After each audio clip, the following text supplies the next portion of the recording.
Hi there, guys. So, as a kind of a sequel to the Dark Deck interviews that I've been watching and doing myself recently, I thought of because of a situation I'm in or have been in with my partner and with other people. I thought this, you could actually sort of tweak the Dark Deck questions from the interview or transform that interview into like a dark interview for relationships. And this is what I get in the particular case of the situation that I'm in with this person, where these are my cards, 5 cards. I still have 5 positions. As you can see, 3 of the 5 are wand court cards.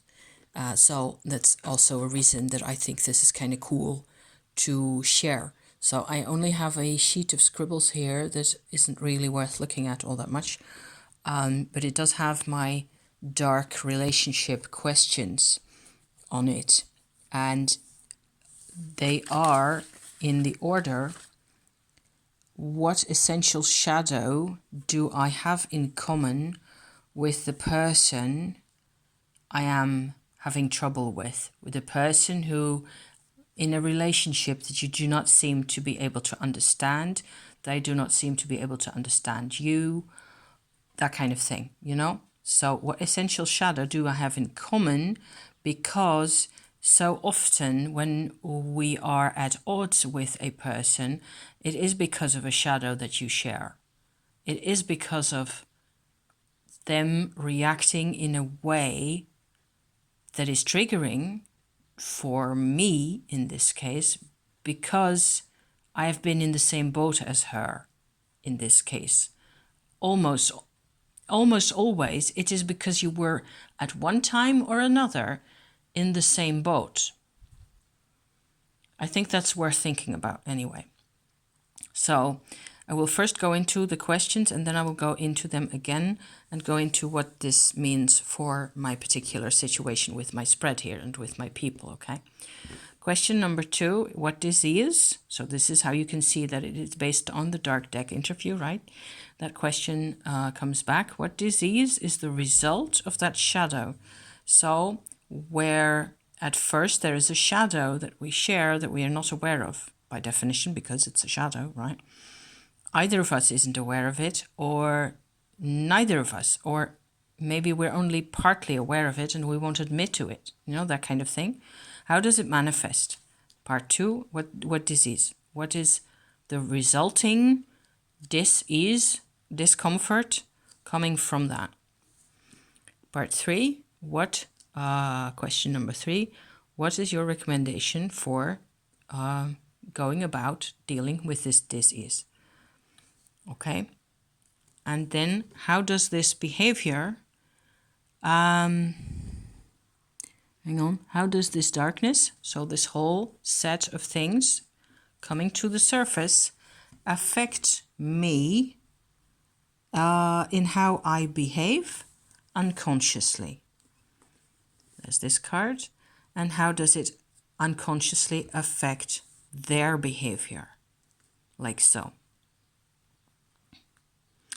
So if I think this is pretty cool. You could make more questions, I think, once you're into this kind of a vein of going about things. I have found doing my 3-deck, old school deck sessions that it's actually possible for me nowadays to think about negative values of cards without going crazy, without being scared. I am much more willing than ever before to admit to shadow and to take it in my stride, so to speak, or to sort of see it as normal. I have done quite a bit of processing in the past couple of years, and you can see some of that on my channel. And some of you may have seen me do it, wrestle with things. So that's why this is suddenly not so difficult for me as it used to be, or impossible. as it used to be. In this particular instance, I am thinking about people that I have to live with where there was a tiny bit of a conflict. It wasn't even such a big deal, considering we just had a very hard time communicating, them and us, plural, basically. And the other thing is that I want also my husband to do this same spread with these same questions in the same little deck later today, preferably, or in the weekend or sometime, with the focus on the same situation that we had with these other people, and see what he gets out of this. What essential shadow is his deal, how he reacts to it, because what you get, which I think is fascinating in this particular approach, something I'd already kind of gotten from the Dark Deck interview as well.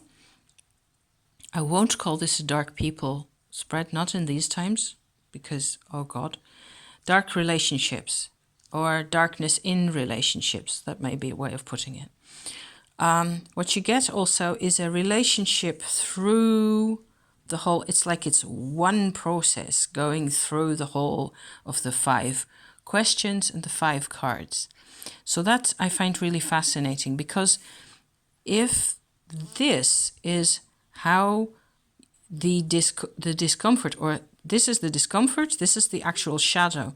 So this, they're both men with a stick, right? Just like this one and the last one. Isn't that just striking? I swear, I just pulled those cards. I didn't pick them out of the deck. They came by themselves.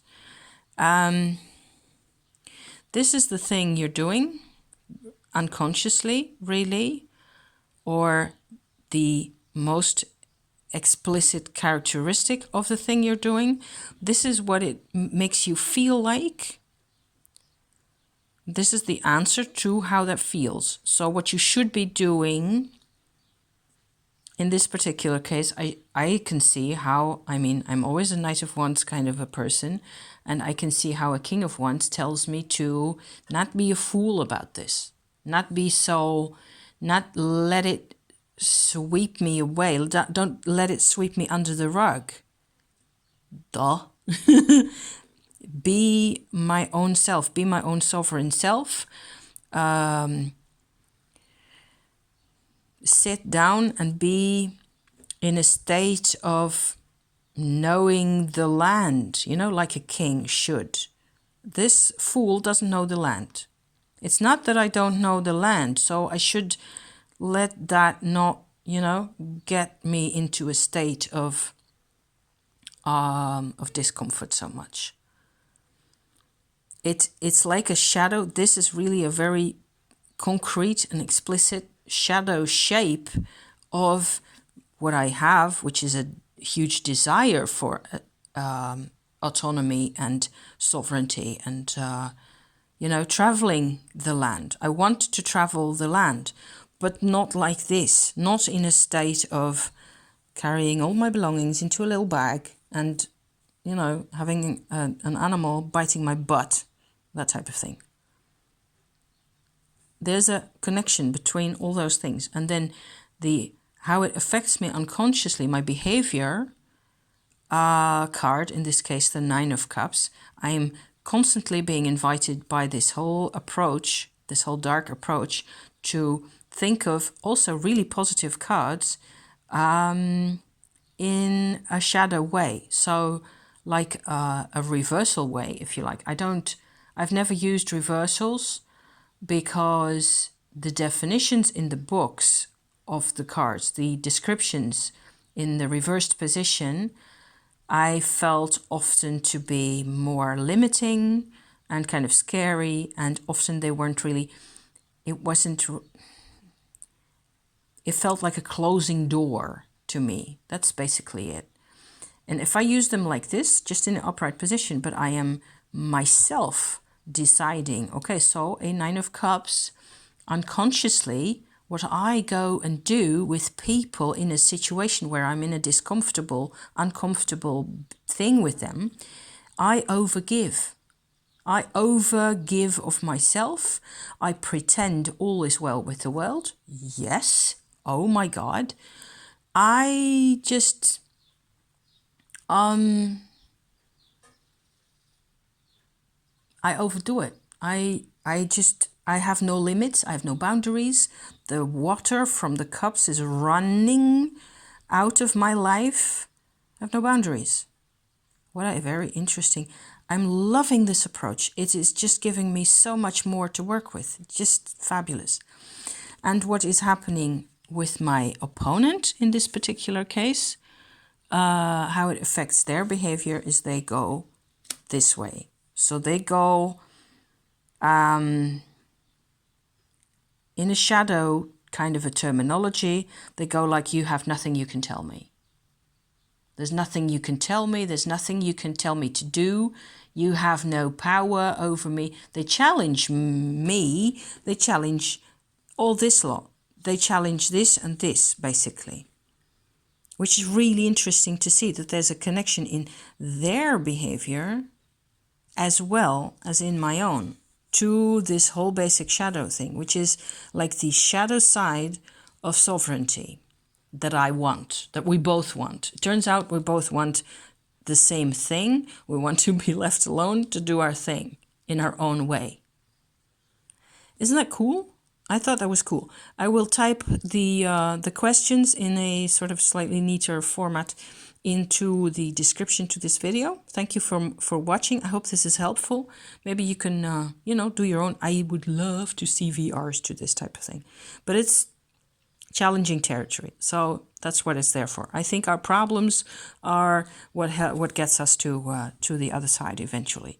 And it's not our successes, it's the problems. It's how we solve things, how we do things. So be well, and I will be back probably next week with more of the same or different things, Thank you. See you then. Ciao.